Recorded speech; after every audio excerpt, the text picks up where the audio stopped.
கோவை மாவட்டம் காரமுடை பெட்டாதபுரம் தனியார் கல்லூரி சிஇஓ மீது பாலியல் புகார் தெரிவிக்கப்பட்டதை அடுத்து கல்லூரியில் பணிபுரியும் பெண் ஊழியர் அளித்த புகாரின் பேரில் பெரியநாயக்கன்பாளை மகளிர் போலீசார் அவர் மீது வழக்கு பதிவு செய்துள்ளனர். சிஇஓ பிரசன்னா தனது வாட்ஸ்அப் எண்ணிற்கு ஆபாச குறுஞ்செய்தி அனுப்பி தொல்லை கொடுத்ததாக ஊழியர் புகார் தெரிவித்திருக்கிறார். சிஇஓ பிரசன்னா தன்னிடம் தவறாக நடக்க முயன்றதாகவும் பாதிக்கப்பட்ட பெண் ஊழியர் அவர் மீது புகார் தெரிவித்துள்ளார்.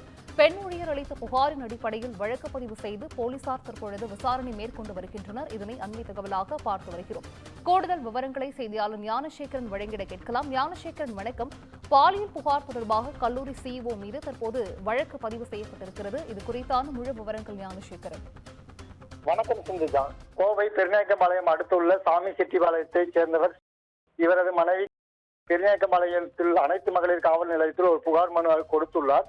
அதில் அவர் காரமடை பெட்டாபுரத்தில் உள்ள தனியார் சக்தி இன்ஜினியர் பொறியியல் கல்லூரியில் எம்ஜி படித்துக் கொண்டு அதே கல்லூரியில் வேலை பார்த்து வருவதாகவும், இந்த கல்லூரியில் சிஇஓ பிரசன்னா அவரது வாட்ஸ்அப் எண்ணிற்கு அடிக்கடி குறுஞ்செய்தி அனுப்பி வந்ததாகவும், மேலும் மேலதிகாரி என்பதால் பதில் அனுப்பியதாகவும், நாளடைவில் அந்தரங்க செய்திகளை அனுப்பியதாகவும் அதை அவர் அளித்து விட்டதாகவும், இந்நிலையில் கடந்த 15ஆம் தேதி மாலை வேலை முடிந்து வீட்டுக்கு செல்லும் போது அவரை தாளாளர் அறைக்கு வருமாறு அழைத்ததாகவும், அவரும் சென்றுள்ளார்.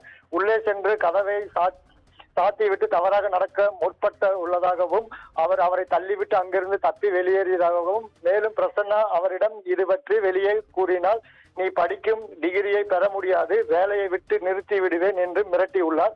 இதனால் மனதளவில் பாதிக்கப்பட்ட அவர் ஒரு வாரமாக செய்வதறியாமல் இருந்ததாகவும் பின்னர் அவரது கணவரிடம் கூறியுள்ளார்.